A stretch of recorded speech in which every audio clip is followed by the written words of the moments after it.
Hey, I'm talking about a method to reduce the appearance of acne scars in this video. This does not mean that acne scars require fixing, and if you have them, it's totally up to you to choose if you treat them or not. You are valid either way. Hey, welcome back. Today I want to discuss at-home microneedling for acne scars and give a bit of a review or analysis on if it's safe, how to do it at home, pros and cons, like everything like that. I feel as though this is a little bit of a controversial topic because a lot of videos have been made on this by dermatologists and skin professionals, both for and against it. Most notably, Dr. Dre made a video sort of recently talking about why you shouldn't, and I want to address some of those points in this video. I'm approaching this video from my perspective as a scientific researcher who is able to appropriately analyse data and make evidence-based conclusions. Peep the degrees. I've done a fair bit of reading on this topic in the past week, so I hope that I can give a solid summary. I am, however, not a dermatologist or a skincare professional, so that should be noted. If you enjoyed this video, I would love if you could like and subscribe to support me. Also, I would like to thank Banish for partnering with me on this video, and I'll be talking more about them later on. Okay, first things first, what is microneedling? Microneedling is also known as collagen induction therapy, and it involves repetitive puncturing of the skin with tiny sterilized needles. It's a minimally invasive tool that delivers tiny amounts of physical trauma to your skin. The trauma stimulates the production of growth factors that then promote the production of collagen and elastin. This is essentially the natural process of wound healing, so microneedling is taking advantage of that process to improve the appearance of the skin. It's most commonly used to treat acne scars and wrinkles, but it has a really wide range of applications. For example, it can also be used to enhance the delivery of drugs or active ingredients through transdermal absorption or through the skin. This can be done in the clinic at a dermatologist or a beautician or at home. And there's a few different types of microneedling tools used in these settings. The first is the roller type. With this device, the needles are not going in up and down. They are like rolling in and out, so they're going into your skin at different angles, which can cause more irritation and side effects. The second type of device is a pen, which is electronically controlled. And so this is where the needles go directly in and out of the skin, but the speed of the insertion and withdrawal of the needles is controlled by the device, so it's very rapid, and that's most commonly used in clinics if you get it done professionally. And then the third type of microneedling is the stamp device, and this is what I have an example of today, which I'll talk a bit more about. This is essentially, you have that straight up and down, but it's manually controlled. I believe the stamp is the best for if you have specific areas of concern, for example, acne scars on your face. But things like the roller is better for if you're treating a large area, such as like a part of your body that is also less sensitive than your face. Generally speaking, the main difference between the devices used in clinics and the devices used at home is the length of the microneedle. From what I've read, generally the length of the needles in the clinics is around 2 millimeters, but this can be adjusted depending on the application. Whereas at home, the needles tend to be shorter, generally less than 1 millimeter. And that's for safety reasons. In the clinic where I live, you generally pay between $150 to $200 for one session of microneedling. And it's recommended that you have 4 to 6 sessions to see a difference. At-home devices are a lot cheaper. This, for example, is $69 US, and it's recommended that you use it around 8 times before you get a new one. And that's recommended because the needles will get blunt over time and less effective, and also for safety reasons. So now let's get a little bit into the research. I won't bore you with details too much. I've tried to summarize this as much as possible. I just have my notes. The majority of the studies that are available for microneedling are in clinic and looking at acne scars. So in every study that I read, microneedling did improve the appearance of the participant's skin, even if it was by a moderate amount. There was always improvement seen. And the participants that used microneedling always saw a greater improvement than those that just used topical treatments. A lot of studies have been done on the combined use of microneedling with another therapy, but microneedling has also shown to be a valid standalone treatment. It's generally shown to be effective on most types of acne scarring, including rolling scars, box scar, post-inflammatory hyperpigmentation and erythema. The most treatment-resistant scar, and I think this is already well known, are the ice pick scars. But yes, overall, the general consensus is that microneedling reduces acne scar severity and skin surface irregularities. Also, I did read one study, it was only one study, so take it with a grain of salt, that showed that there was a reduction in sebum in participants with acne. So that's interesting, but obviously that needs to be looked at more. Now, in terms of at home, there are not really many / any studies as of yet. My hypothesis would be that at-home microneedling would still be effective, but not as effective as in the clinic.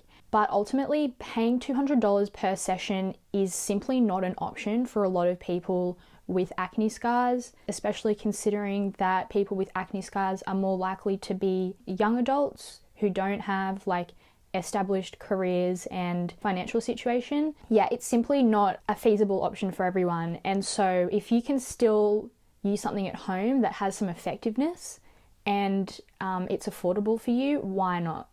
If you want to improve the appearance of your acne scars, at-home microneedling is still going to be a better option than not doing it at all. I will also just say, despite the lack of studies, I've seen a lot of anecdotal evidence or testimonials from people saying how much it's helped their skin. The comments of Dr. Dre's video, which I'm going to talk about in a second, were filled with people who were not only angry about what she said, but also saying how much at-home microneedling had helped them. So now I want to head into the controversy a little bit and address some of the negative things and the risks. In clinic, the most common side effects are redness after you have it done, but then that redness goes away. There were a few cases of people who got post-inflammatory hyperpigmentation from the treatment, tram track scarring, which is specific scarring from microneedling, which is more common with roller types, I believe, or applying excessive pressure when doing the microneedling. And there were a few more serious cases of people developing hypersensitivities or allergic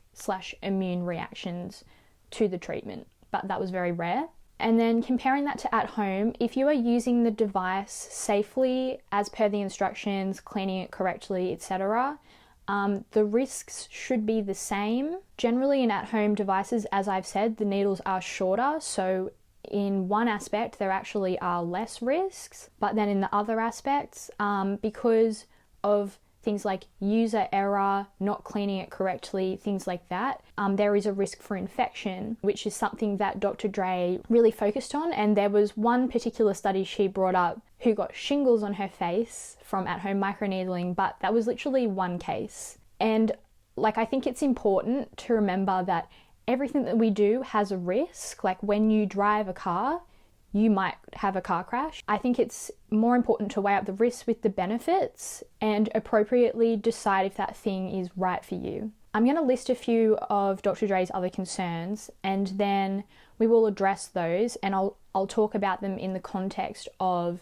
the Banisher, which is my microneedling tool that I use at home. So she argued that at-home microneedling is not effective, the needles will not remain sharp, you have a risk of infection, the rollers can create tears in your skin. And then she had a lot of concerns regarding the at-home pen devices. To summarize her concerns, basically, it's that it's a device that a professional should use and someone at home could damage their skin. The needles in those at-home devices, she was saying, can be up to 2 millimeters, which is quite long for an at-home device. I think that's a valid point, remembering that you as a at-home user, you're not a skincare professional, and if you want to do at-home microneedling, you should choose a device that's appropriate and easy to use, as opposed to a dermapen situation, which is something that should be used by a professional. Oh, she was also saying devices with needles that were 0.1 millimeters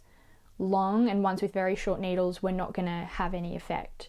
So now the sun's moving, that I've listed some of those things, let's talk about the device that I use, which is the Banish 2.0. And I'll tell you how I essentially avoid all of those risks. You might be able to kind of see the microneedles. These are 0.5 millimeters long, so safe for at-home use, but long enough to have an effect.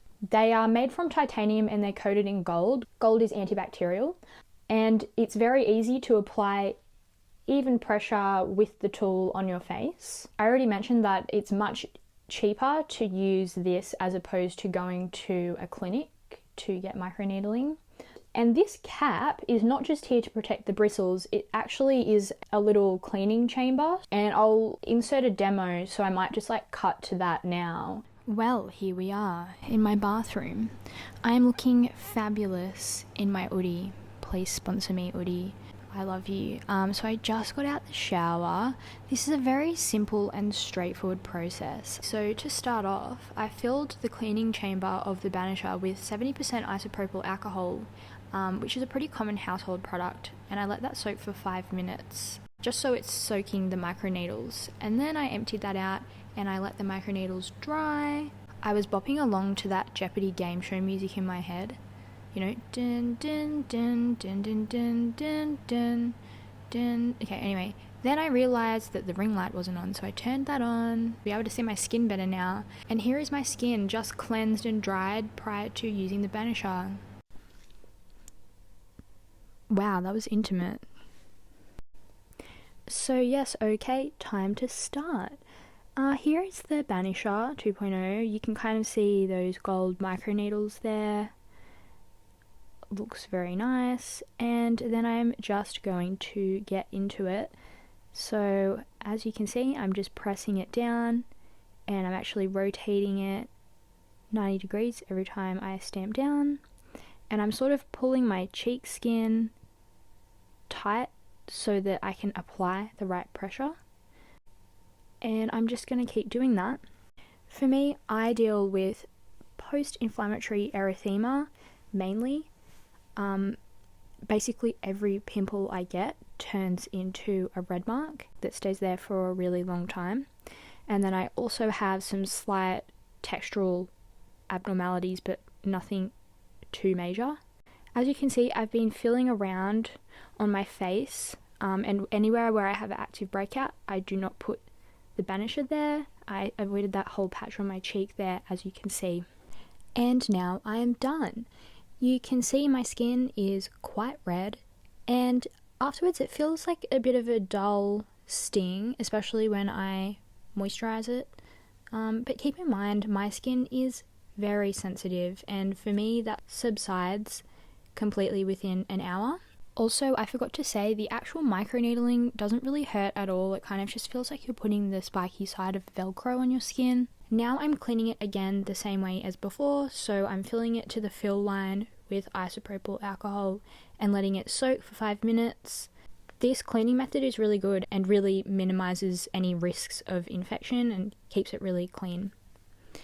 So while that's soaking, I'm going to moisturize my skin. So after using the Banisher, I like to use the Banish oil, which is primarily a vitamin C oil, and vitamin C is known for its brightening effects and evening out complexion. I like to use that because I have those red marks on my face. I felt really self-conscious applying this on camera because I feel like I'm not that gentle with my skincare. I just like exposed myself, but I feel like I did an okay job. And that's really all there is to it. You can use the same tool for up to 10 times, and it's recommended that you replace it to freshen up the needles so they don't get blunt. But yeah, I feel like it's a pretty easy and safe process.